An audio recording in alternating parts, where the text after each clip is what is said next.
지금까지 로마서 1장에서 8장까지를 쭉 주일날 설교하면서 지난 주일에는 마지막 정리를 전체를 했죠. 그렇죠? 그래서 로마서 1장부터 8장 가운데 드러난 하나님 나라의 복음이 무엇인지를 다시 한번 정리를 했는데, 평소에 주보 안에 있는 설교문들을 가져가셔서 읽어보시지만 지난주 이번 한 주간 동안은 매일 한 번씩 읽어야 된다, 그렇게 숙제를 내드렸는데 과연 얼마를 하셨는지, 숙제를 하신 분들은 다 손을 내리십시오. 다 하셨군요. 역시 목사하는 보람이 있습니다. 꼭 읽어보십시오. 그래서 주간 중에 그렇게 하셔서 복음의 진리가 무엇인지를 좀 잘 이해를 하고, 그리고 그것에 대해서 내 중심으로 진짜 동의가 되고, 그렇게 해서 예수를 믿으시라고요. 그냥 무조건 믿지 마세요. 의심해보고 따져보고 정말 그런지 하나님 앞에 진짜 동의됩니다. 그럴 수밖에 없습니다. 그럴 때에 믿으시라고. 그래야 진짜 믿음이죠. 이렇게 그냥 내용도 없이 믿었다가는 바람 한번 불으면 훌라덩 넘어갑니다. 이렇게 가지고 잘 읽어보시고, 또 내가 진짜 이 말 메시지에 동의가 되는지, 그러면 진짜 맡기고 사시라고요. 숙제를 다음 주에 한 번 더 여쭤볼게요. 자, 오늘은 이제 사도 바울이 1장부터 8장까지 기독교의 복음의 진리에 대해서 다 이야기를 하고 난 다음에 조금 연속되는 말이지만 조금은 다른 각도에서, 차원에서 다른 주제를 가지고 이야기를 하고 있습니다. 전혀 다른 주제는 아닌데요. 그건 뭐 있는가 하면, 이 로마서를 기록한 바울이 이스라엘 사람이거든요. 히브리 사람. 그런데 이 자신과 교회는 어느 정도 이 복음의 진리를 깨닫고 그 은혜 가운데 살아가는데, 자신의 동족, 형제, 고륙, 친척들이 이 복음에 대한 진리를 깨닫지 못하고 이 복음 안에서 살아가려고 하지 않아요. 그러니까 너무 안타까운 거예요. 제일 먼저 그들에게 하나님의 복음의 프로포즈가 있었는데도 그들이 믿지 않고 오히려 하나님을 등지고 하나님으로부터 점점 멀어지는 현실을 보면서 이거를 너무 안타까워하고 있어요. 이 주제에 대해서 9장부터 11장까지 쭉 얘기를 하고 있습니다. 근데 사실은 9장 11장에서 이거 좀 내려줘 보세요. 오늘 이상하다. 조용히 해라. 조용할지어다. 9장부터 11장까지 얘기했는데 사실은 9장 11장에서 얘기한 게 아니고 3장에서부터 얘기했어요. 언급했었는데, 거기에서 이 이스라엘 사람들의 정체성, 그리고 그들이 하나님의 복음의 진리 가운데에서 어떤 위치에 있는지에서 얘기를 하면 지금 이야기하고자 하는 복음의 진리의 흐름들이 깨지겠으니까 그것을 밀어놔뒀던 거예요. 3장 1절 2절에서 있던 것들을. 그래서 9장 10장 11장에서 얘기하는 것입니다. 근데 바울은 자기 동족, 자기의 친가 일척들, 제일 가까운 사람들이 예수 믿고 구원받지 못하는 것에 대해서 마음에 참 큰 부담을 안고 있어요. 이게 큰 근심이에요. 이 근심이 떠나질 않는 거예요. 그런데 여러분 어떻습니까? 희망을 갖고 한번 좀 싸워봐야지, 그렇게 희망을 굳게 붙들면 여러분 마음 가운데 있는 근심과 고통이 다 사라지던가요? 그래요, 안 그래요? 안 그렇습니다. 사람은 죽는 날까지 근심과 고통으로부터 완전히 자유로우신 사람은 아무도 없어요. 그렇지만 그 근심과 고통이 어떤 차원의 근심과 고통이냐, 또 우리가 근심과 고통에 대해서 어떤 자세를 가지고 대처하고 반응하느냐에 따라서 이 근심과 고통이 단지 회피하고 도망다닐 것이 아닌 내게 참 유익이 될 수도 있다라고 하는 것을 성경은 우리에게 보여줘요. 오늘 바울이 그런 모습을 우리에게 보여줍니다. 자, 단지 신앙생활이라고 하는 것은 내 하나 근심 걱정 없이 사는 것, 이게 신앙생활의 목적이 아니에요. 신앙생활은 근심과 고통이 있다 할지라도 그 근심과 고통이 이따 이후에 살펴보겠습니다만은 인간의 존재적 한계 때문에 겪게 되는 근심과 고통, 그것만이 아닌 하나님의 나라와 그 의를 위해서 살아가려고 하다가 안게 되는 근심과 고통, 그것을 가지고 살아가는 게 신앙생활이에요. 오늘 말씀 가운데에서 과연 우리에게 예수 믿는 것 때문에 복음의 진리를 깨달은 사람들이기 때문에 부과된 근심과 고통이 무엇인지, 그거를 어떻게 우리가 대처해 갈 수 있을지에 대해서 말씀을 통해 살펴보기를 원합니다. 사도 바울이 겪고 있는 근심과 고통이 뭐죠? 자, 오늘 본문 한번 읽어보겠습니다. 자, 일단은 1절 한번 2절 같이 읽어보겠습니다. 시작. 내가 그리스도 안에서 참말을 하고 거짓말을 아니하노라. 나에게 큰 근심이 있는 것과 마음에 그치지 않는 고통이 있는 것을 내 양심이 성령 안에서 나와 더불어 증언하노니. 자, 보십시오. 예수 믿고 하나님의 자녀가 되어도 근심과 고통이 완전히 떠나요? 아니면 여전히 있어요? 여전히 있습니다. 그거 없다고 얘기하는 거는 그거는 연기하는 거예요. 착각하는 거예요. 우리에게 예수 믿어도 근심과 고통이 있습니다. 그런데 바울이 하는 근심과 고통은 우리가 겪게 되는 보통의 일반적인 고통과는 다른 차원의 고통이에요. 그건 뭐냐 하면 자기 동족, 형제, 고륙 친척들이 이 복음의 진리를 깨닫지 못하고 점점점 하나님으로부터 멀어지는 상황을 보라보는 고통이에요. 아픔이에요.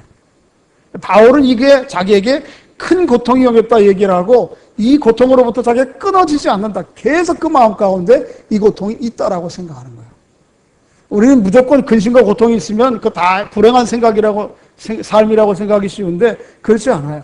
그리스도인들에게는 이 거룩한 근심과 고통을 안고 사는 게 복이고 행복이에요.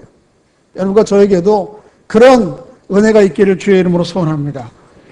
사도 바울은 이스라엘 백성들이 하나님이 원래 주신 하나님의 의도를 잊고 그래서 복음을 통해서 하나님, 율법을 통해서 하나님의 의를 드러내려기보다는 자기 의를 드러내며 살아가려고 하는 이런 상황에 대해서 아주 힘들어하고 있습니다.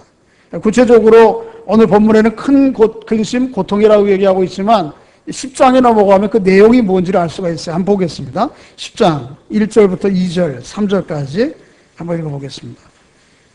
시작. 형제들아, 내 마음에 원하는 바 곧 그들로 구원을 받게 하려 함이라. 내가 증언하노니 그들이 하나님께 열심히 있으나 올바른 지식을 따른 것이 아니라 하나님의 의를 모르고 자기의 의를 세우려고 힘써 하나님의 의에 복종치 아니하였다. 바울이 근심하는 근극적인 이유는 뭐죠? 자기 형제, 고륙 친척이 구원 얻지 못하는 거예요. 하나님의 의가 무엇인지를 깨닫지 못하고 살아가는 거예요. 이런 것입니다. 이스라엘 백성들이 열심히 있어요. 신앙적 열심이. 종교적 열심이 있어요. 그런데 그 신앙적 열심과 종교적 열심이 하나님의 의도하신 하나님의 눈과 딱 맞는 게 아니에요. 오히려 하나님이 의도하신 것과 정반대로 가는 거예요. 요즘 그런 말이 있어요. 한번 따라해 보겠습니다. 속도보다 방향이다. 뭐라고요? 속도보다 방향. 지금 이 시대에 사람이 얼마나 사람들이 바쁘게 사는지 몰라요. 경쟁하면서. 그래서 남들보다 어떻게 해서든지 한 번 앞서가야 돼. 그런데 그렇게 살다 보니까 예수 믿는 차원의 얘기가 아니에요. 일반적인 사람들이 너무 이게 삶이 아니에요. 공허해. 그러다 보니까 아니다. 속도를 낸다고 해서 삶의 진정한 의미와 행복이 있는 게 아니구나. 늦춰야 된다. 그래서 뭐 천천히 걷기, 또 슬로우 푸드, 이런 것들을 합니다. 뭔가 하면 사람들이 무조건 열심만 낸다고 되는 게 아니에요. 그 방향이 맞았나? 하나님이 나에게 의도하신 바가 맞는가? 이게 중요하지. 교회 안에서 열심히 신앙생활 한다는 게 중요한 게 아니에요. 히브리 사람들이 그랬다고, 이스라엘 백성들이. 열심은 있었지만 하나님의 의도와 핀트와 안 맞은 거예요. 그러다 보니까 어떻게 방향이 안 맞으니까 열심히 내면 낼수록 점점점 하나님과 더 멀어져 가는 거예요. 이런 상황을 보고 바울이 지금 안타까워하는 거예요. 그래서 근심과 고통 가운데 하나님 앞에 호소하고 있는 것입니다. 어떻게 해서까지 이스라엘 백성들이 돌아오기를 원하느냐 하면 오늘 말씀해 보면 뭐라고 그래요? 3절 읽어보겠습니다. 시작.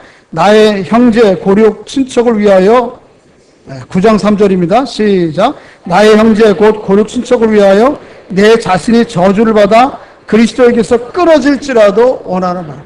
이런 말이에요. 하나님, 차라리 내가 구원 안 받아도 좋습니다.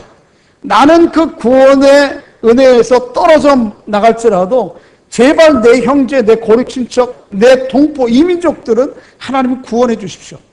내가 바꿀 수 있으면 바꿀 수 있다고만 하면 그렇게 바꾸겠습니다. 이런 안타까움을 마음을 가지고 하나님 앞에 나아가는 거예요. 근데 이런 것들은 이 바울의 모습은 구약에도 비슷한 사람이 하나 있어요. 모세가 그랬습니다. 하나님께서 모세를 통해서 이스라엘 백성들을 애굽에서 나오게 하셨어요. 그리고 광야 생활하는 동안 하나님의 백성으로 앞으로 어떻게 살아가야 될지를 십계명을 통해서 주시고자 모세를 시내산으로 부르셨어요. 시내산에서 모세에게 하나님께서 그들을 얼마나 사랑하는지, 어떻게 하나님의 백성으로 살아가야 될지를 말씀해 주실 때에 그게 40일 동안 시간이 필요했는데 이스라엘 백성이 그게 기간을 견디지를 못해요. 그리고는 자기네 아래에 있던 금부치를 다 모아가지고 그걸 가지고 우상을 하나 만들었어요. 그게 뭐죠? 송아지. 그리고 말하기를 이 송아지 우상이 우리를 애굽에서 구원했고 우리를 여기까지 인도했다라고 얘기를 하는 거예요. 그리고 거기 절을 하는 거예요. 하나님 보시기 참 답답하시죠. 하나님께서 그 일에 진노하셨어요. 진노한 하나님에 대해서 모세가 다시 나갑니다. 하나님 인정합니다. 우리의 백성들이 슬퍼도소이다. 이 백성이 자기를 위하여 금신을 만들어 쌓으니 큰 죄를 범하였나이다. 이렇게 인정해요. 하나님 맞습니다. 죄 지은 거. 그렇지만 하나님 이제 그들의 죄를 사해 주십시오. 한 걸음 더 나아가서 이렇게 얘기합니다. 그렇지 아니하오면 원컨대 주께서 기록한 책에서 내 이름을 지워버려 주십시오. 하나님이 그들의 죄를 용서하지 않는다면 제 이름을 차라리 지우더라도, 반대로 얘기하면 제 이름을 지우더라도 그들을 용서해 주십시오. 이렇게 아주 안타까운 근심의 마음을 가지고 나가 기도하는 거예요.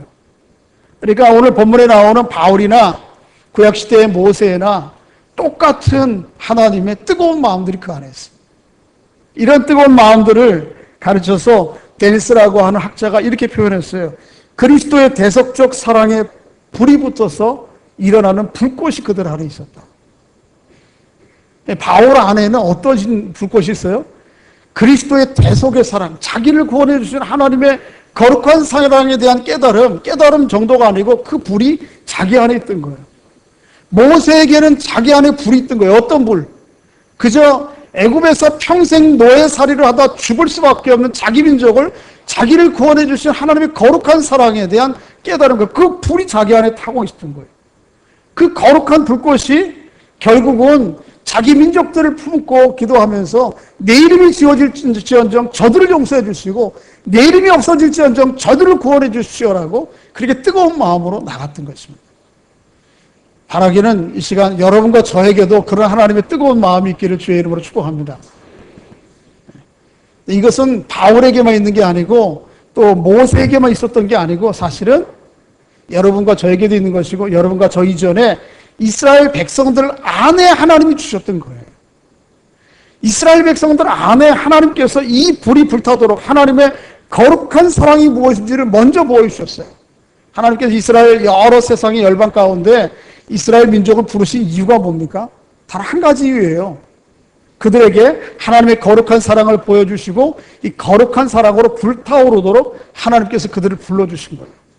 그런데 하나님께서 그들 안에 불타오르게 해주신 이 불을 다 스스로 꺼쳐버리고 말았어요. 한번 성경을 좀 찾아보겠습니다. 한번 이사야서를 먼저 볼까요? 왜 하나님께서 그들을 부르셨는가? 또 우리를 부르시는가? 이사야서 49장을 한번 보세요.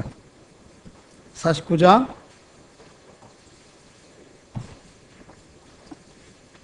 구약성경 1028쪽입니다. 한번 3절 읽어볼까요?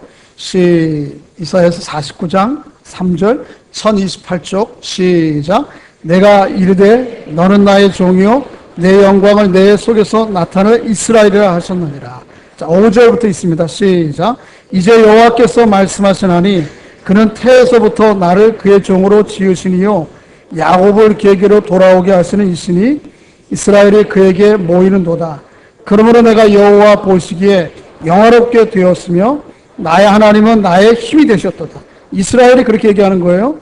하나님께서 나를 영화롭게 하셔서 여호와는 나의 힘이요 영광이다. 그렇게 얘기를 하고 나서 6절 말씀이 있습니다. 시작. 그가 이르되 내가 나의 종이 되어 야곱의 지파들을 일으키며 이스라엘 중에 보존된 자를 돌아오게 할 것은 매우 쉬운 일이라. 내가 또 너를 이방의 빛으로 삼아 나의 구원을 베풀어 땅끝까지 이르게 하리라. 보십시오. 불꽃에 비유하자면 하나님께서 이스라엘 백성들을 안에 하나님의 사랑의 불을 지피신 이유는 뭐냐 하면 그 불로 말미암아 자기만 따뜻해지고 자기만 하나님의 은혜를 누리라고 준 게 아니에요. 이 빛을 누구에게 비추도록? 이방 열방에 비추어서 그 빛을 보고 이방 사람들이 다 누구에게로 돌아오도록? 하나님께 돌아오도록 하나님께서 그 불을 이스라엘 백성들 안에 붙이셨단 말이에요. 그런데 이 이스라엘 백성들이 이 불꽃을 다 스스로 꺼트려 버리고 말았어요. 여러분 어떻습니까? 불이 있으면 이 불이 계속 타려면 거기에 뭐가 있어야 되죠? 불심지? 장작이 있어야 되죠. 장작. 그렇죠? 장작을 집어넣어야 불이 계속 타요. 근데 하나님께서 이스라엘 백성들 안에 하나님의 불이 타오도록 장작을 집어넣어 주셨어요. 그 장작갭이 8개가 오늘 본문에 기록되어 있어요. 한번 찾아보실래요? 오늘 본문으로 돌아오셔서 다시 한번 로마서 9장. 그게 4절 5절이에요. 하나님께서 이스라엘 백성들을 불태우기 위해서, 불을 일으키기 위해서, 뜨겁게 하기 위해서 넣어주신 장작이 오늘 9장 4절 5절인데 한번 읽어봅니다. 시작. 그들은 이스라엘 사람이라 그들에게는 양자됨과 영광과 언약들과 율법을 세우신 것과 예배와 약속들이 있고 조상들도 그들의 것이요 육신으로 하면 그리스도가 그들에게 나셨으니. 거기까지예요. 4절과 5절에 보면 하나님께서 이스라엘 백성들에게 주신 특별한 은혜와 복을 몇 가지로 기록하고 있는가 하면 8가지로 기록해요. 이 8가지 한 사람 한 가지가 다 하나님께서 이스라엘 백성들의 심령을 불태우기 위해서, 뜨겁게 하기 위해서, 하나님의 사랑으로 불타오르게 하기 위해서 주신 일종의 장작이라고요. 장작. 몇 가지요? 몇 가지라고 했어요? 8가지. 그 8가지를 조금 더 자세히 살펴보면 4가지씩 두 쌍으로 나눌 수 있어요. 두 쌍으로 4가지로 나눌 수 있어요. 첫째는 뭐냐면 양자됨과 영광. 양자됨과 영광은 뭐냐면 출애굽기 24장에 보면 이스라엘 백성들을 출애굽해서 나온 이스라엘 백성들을 향해서 너희는 내 뭐라고 그러죠? 아들이라. 그래요, 아들. 내 자녀들이다. 그리고 너희가 내 자녀인 것을 확실하기 위한 증표로 주신 것이 뭐예요? 율법이에요. 율법을 세우신 것. 양자됨과 율법을 세우신 것은 같은 맥락의 말이에요. 근데 하나님께서 세상의 많은 민족과 사람들 가운데에서 유독 이스라엘 백성들을 먼저 선택하셔서 그들을 양자 삼으시고 그들에게 너는 내 아들이라고 하는 증표로 율법을 주셨어요. 이 장작만 우리 안에 품고 살아도 나 평생 불타오르고도 남아요. 안 그래요? 내가 많은 사람 가운데 하나님의 자녀 되었다는 거. 그 증표로 내 안에 하나님의 율법이, 말씀이 주어졌다는 거. 이거 얼마나 감사해요. 그거 정도가 아니잖아요. 두 번째는 무엇입니까? 예배와 약속들이 있어요. 하나님께서 이스라엘 백성들이 머무는 장막, 집과 그것을 조금 더 확대해서 그들 안에 하나님의 성막과 성전을 짓고 그 앞에 예배할 때에 하나님께서 영광으로 나타나 주셨어요. 세상에 하나님을 모르는 사람들도 모호하지만 신적인 어떤 존재를 향해서 나름대로 다 예배합니다. 그런데 그 예배하고 신적 존재를 섬길 때마다 하나님이 영광으로 나타내줘요? 아니거든요. 오로지 누가? 이스라엘 백성들이 예배할 때 그들에게 하나님께서 자신의 모든 영광을 드러내 주셨거든요. 이게 하나님 앞에 예배와 영광. 이거 내게 주셨다. 이것만 가지고도 내가 불타오르고 산 하나님의 사랑. 세 번째가 뭐예요? 세 번째는 뭐죠? 언약과 약속들입니다. 언약은 뭐예요? 하나님께서 이스라엘 백성들에게 계속해서 약속해 주세요. 언약을 맺어오세요. 여러분 구약 성경 읽다 보면 한번 따라 보겠습니다. 아브라함과 이삭과 야곱의 하나님. 그런 게 계속 반복되죠? 이게 뭐예요? 하나님께서 자기들의 조상 아브라함뿐만 아니고 이삭, 야곱, 그 이후에 오는 모든 자기 조상들에게 하나님께서 계속해서 약속해 오신다는 거예요. 때로 그 중간에 얼마나 하나님을 등지고 하나님을 마음 앞에 하는 일이 있어요. 그럼에도 불구하고 하나님께서 계속해서. 그래서 아브라함, 이삭, 야곱은 이스라엘 역사의 후렴구예요. 수많은 역사가 있지만 반복되는 후렴구라. 하나님께서 계속해서 그들이 그렇게 언약과 약속 가운데 붙잡아 오셨다. 하나님께서 나와 우리 조상에게 그렇게 약속해 오시고 붙들어 오셨다. 이거 하나만 가지고 내가 불타올라야지. 네 번째가 뭡니까? 조상들로부터 누가 나온다고요? 그리스도가 나오신다고 하는 이 엄청난 약속이 그들에게 있어요. 자, 보십시오. 이걸 누구에게 주신 거예요? 이스라엘 백성들에게. 이런 복을 받은 민족이 어디 있고 이런 복을 받은 사람이 어디 있냐고요? 없어요. 그러니까 하나님께서 이 8가지, 비유하자면 장작으로 누구도 감당할 수 없는, 어느 누구도 받을 수 없는 이걸 받았으니까 이 장작으로 하나님의 사랑으로 불타올라야 될 거 아니에요, 우리가. 이스라엘 백성들이. 그러고도 남아야지. 그 중에 나는 하나만 줘도 참 불타오를 것 같은데. 근데 하나님 주신 이 불꽃을 다 스스로 사그러뜨려요.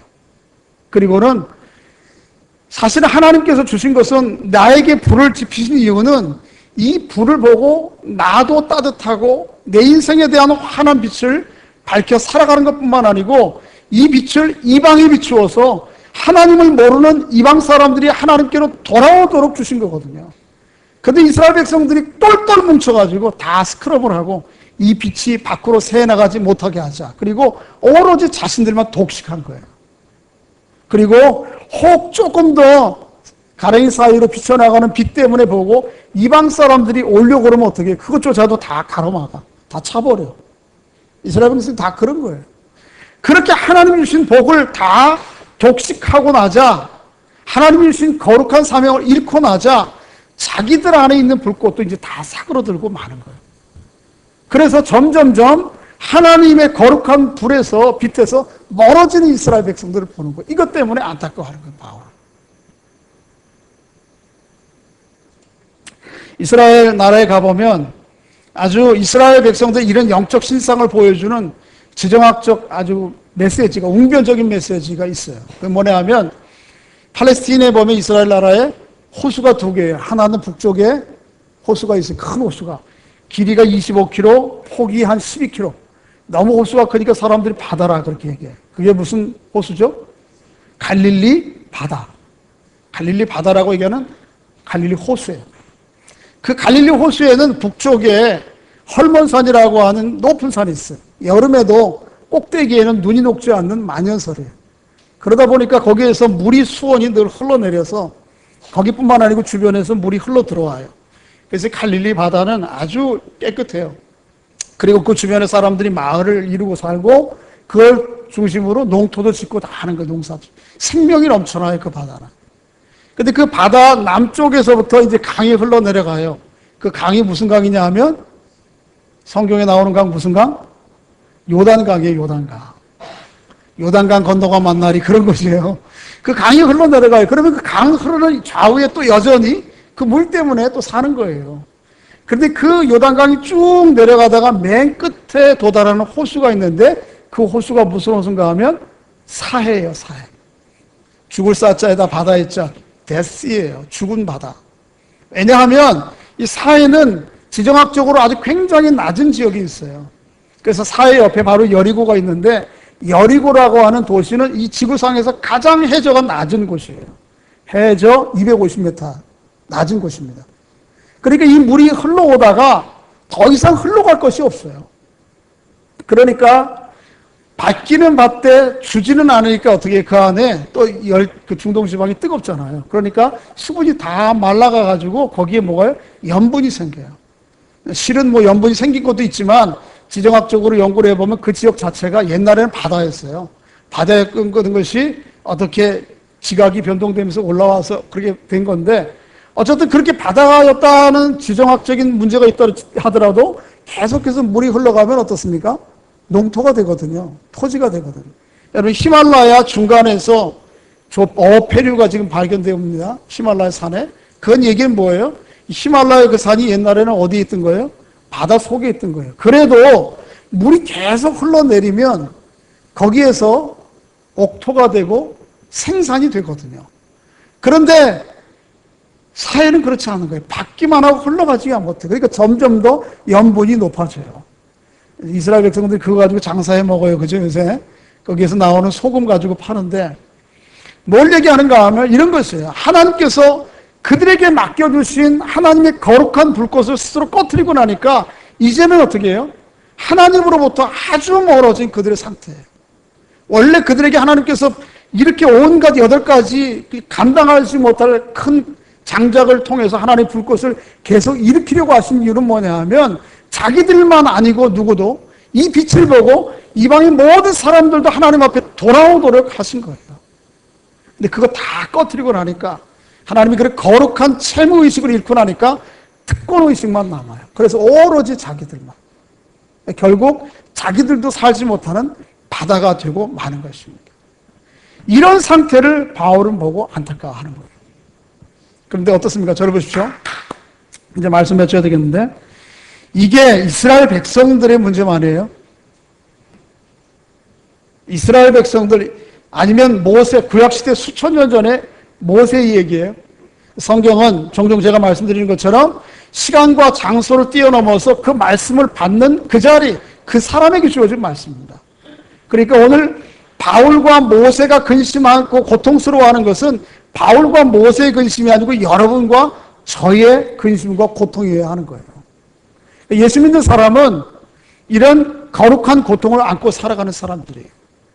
우리 예수 믿어도 인간의 연약함, 실존 때문에 아픔을 겪고 고통스러워하고 근심하는 일이 있어요, 없어요? 예수 믿는 사람 있어요, 없어요? 근심, 고통. 오늘 바울의 얘기를 들으면은 내 양심과 성령이 더불어 얘기하노니 이 근심과 고통이 내게 있다 얘기해요. 우리는 당연히 말할 것도 없죠. 오늘 아침에 밥을 먹는데 저희 딸애가 뜬금없이 그런 얘기해요. 엄마, 아빠 늙지 않았으면 좋겠어. 늙는 거 슬픈 것 같아. 늙지 않다가 지하고 이렇게 좀 잘 살다가 지한테 많은 혜택 달라는 거예요. 능력이 있으니까. 그러다가 좀 이별하면 좋겠다. 안 그래, 됩니까? 제가 아무리 발버둥 쳐도 안 되는 거예요. 사람은 늙고 그러다가 연약해지고 병들고 죽는 슬픔이 있어요. 연약함이 있어요. 그것 때문에 사람은 근심스러워요. 예수 믿어도 그거 있는 거예요. 또 사람에게는 뭐 어떤 고통이 있습니까? 이 생활을 유지하려고 하다가 보면 근심과 고통이 있어요. 집세 올려달라는데 어떻게 해야 되나? 애들 등록금 날 다가오는데 어떻게 해야 되나? 이 근심이 있는 거예요. 사람은 행복하려면 관계가 좋아야 돼요. 그런데 관계들이 그렇게 쉽지가 않아요. 나는 좋은 뜻으로 얘기했는데 저쪽에서는 잘못 받아들여 오해하고. 그래서 또 그것이 풀어지지 않거니 관계적 고통이 있어요. 그런 근심과 고통이 우리 모든 사람들이 있다고요. 그런데 예수 믿는 사람들에게도 그런 게 있는 거. 그것 때문에 우리는 하나님 앞에 가지고 나가서 기도하고 하나님의 도움을 구해야 돼요. 그러니까 하나님께서 그러면 피할 길도 내시고 이길 힘도 주시는 거예요. 할렐루야. 그런데 예수 믿는 사람들에게 그것만 있다면 예수 안 믿는 사람들하고 뭔 차이가 있냐고. 예수 믿는 사람들은 또 다른 근심을 안고 가는 거예요. 부과된 근심이 있어요. 지난주에 우리 친구 초청잔치에 우리 중고등학생들이 무슨 큰 세계 그거 얘기하면서 어느 한 친구가 그랬어요. 형님, 예수 믿는 거 그렇게 쉬운 거 아니에요? 이렇게 얘기했는데 신앙생활하는 게 쉬운 게 아니에요. 왜냐하면 인간이면 누구나 안고 가야 될 존재적 근심과 고통도 이것 때문에 나도 씨름을 해야 되는 것이고요.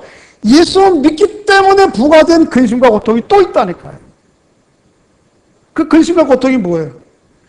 내 형제, 고륙, 친척이 아직도 복음을 알지 못해서 어두운 가운데 헤매는 그들을 보면서 안타까운 심정이 이 안에 있는 거예요. 이거는 예수 믿지 않는 사람에게 없는 거예요. 예수 믿는 사람에게만 있는 거예요. 특별히 부과된 거예요. 아직도 하나님의 나라와 의가 세상 가운데 온전히 드러나지 않아서 하나님의 통치와 다스림과 공의와 사랑이 세상 가운데 풍성히 일어나지 않는 실상을 보면서 고통스러워하는 고통이 우리 안에 있다고. 근심이. 그게 바울에게 있었던 것이고 모세에게 있었던 것이고 예수 믿는 사람 모두에게 있는 거예요.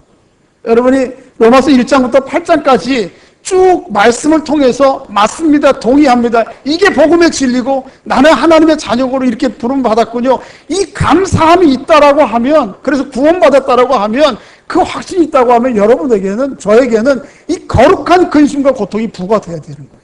있어야 되는 거예요. 나 혼자 아무 근심과 걱정 없으니까 예수 믿는 거 행복하다. 그런 하나님은 없어요. 정말 여러분과 제가 그리스도의 복음의 은혜를 깨달았다고 하면 이 거룩한 부담을 안고 있는 거예요. 김태수 형제에게 죄송하지만 그렇게 고통 가운데 어려움 가운데 사람들이 많겠죠, 세상에. 그러면 내 일 아닌데 그럴 수 있어요.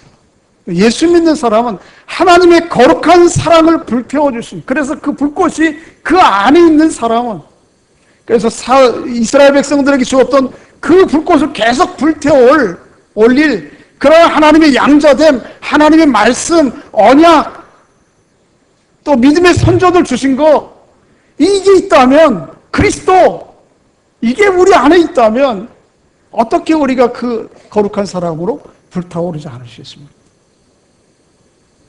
그래서 그런 의미에서 예수 믿는다고 하는 것은 세상 사람들이 부과되지 않은, 그들에게 없는 근심과 고통이 우리 안에 있다는 것입니다.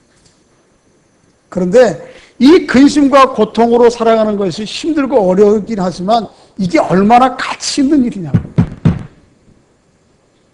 이게 얼마나 하나님의 사람으로 보람된 일이냐고요.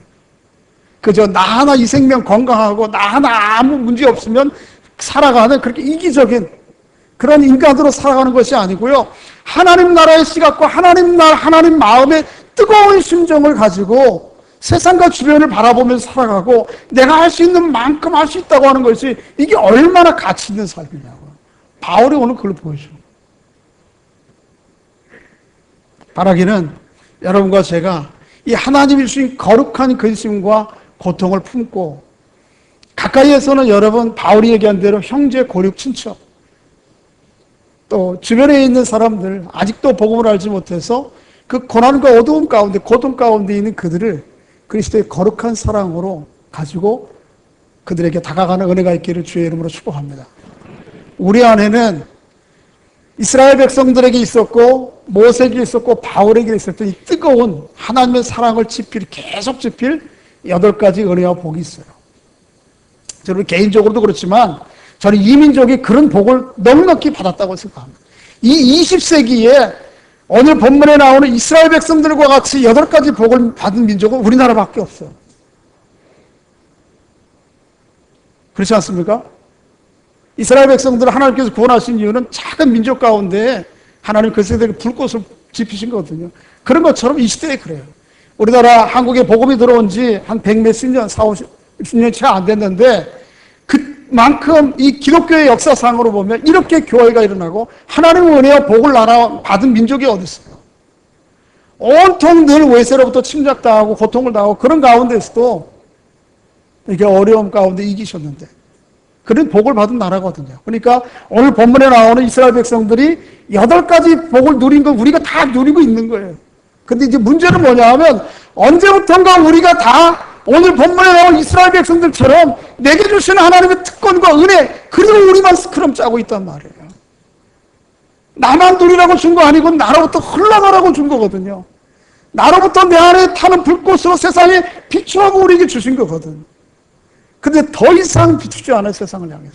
그리고 우리끼리 스크럼을 짜고 우리 안에만 따뜻하면 좋다 이러고 있는 거예요.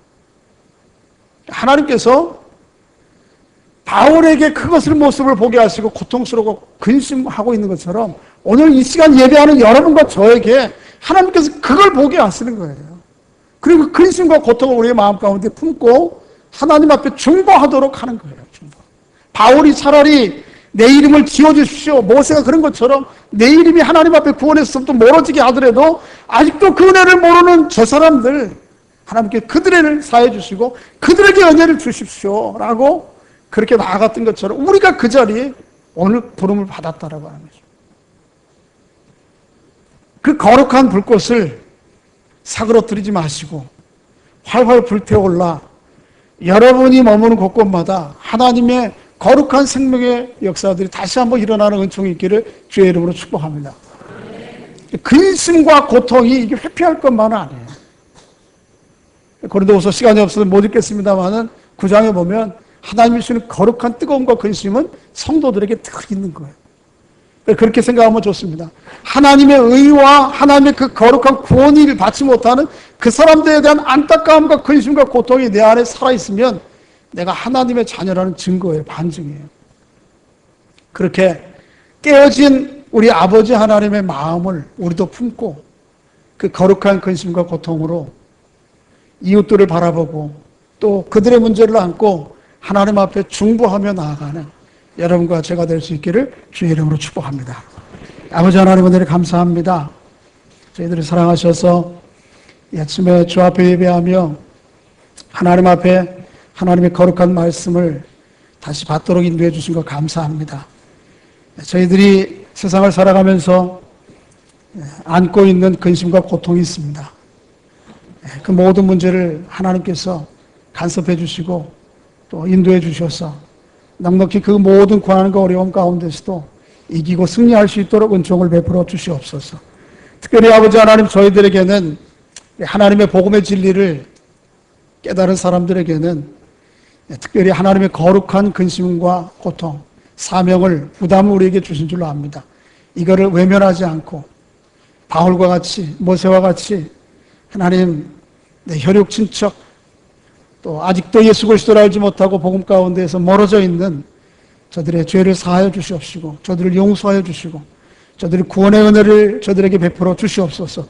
이렇게 거룩한 근심과 고통 가운데 살아가는, 또 그것을 나의 참 사명으로 알고 보람으로 알고 기쁨으로 알고 살아가는 저희 모두가 될 수 있도록 은혜를 베풀어 주시옵소서. 예수님의 이름으로 기도하옵나이다. 아멘.